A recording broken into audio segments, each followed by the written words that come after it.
अंडकोशों को रस्सी से बांध दिया गया था और पेंडुलम की तरह हवा में लटका दिया गया। ये पहली फांसी थी जो उल्टी दी गई थी।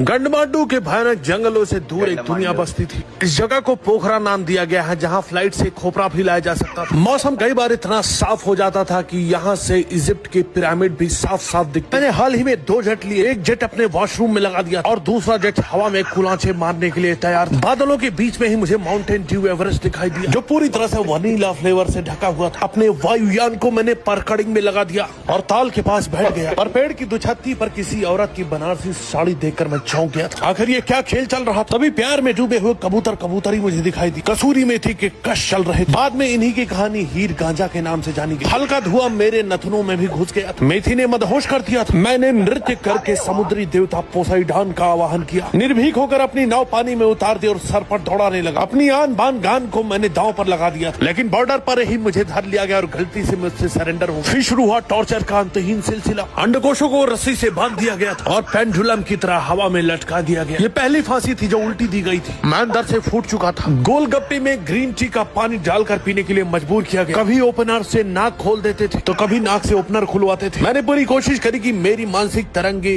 शहर से निकलकर जंगल के बीच में मेरे पालतू कुकुर मीर जाफर तक पहुंचे, पर मीर जाफर गद्दार निकला। इसने जंगल में बोटी बचाओ बोटी खिलाओ का नारा लगा रखा था। एक जगह पर जश्न होते देखकर मैं वहीं ठिठक गया। मैंने बोला, अच्छा इधर भी कोई कॉलेज बंद हुआ है क्या? उन्होंने बताया, हम बस न्यू ईयर ही सेलिब्रेट कर। लोगों की नजरों से छुपते छुपाते मैं उबटन एयरलाइन के कार्गो में घुस गया और रफू चक्कर हो गया।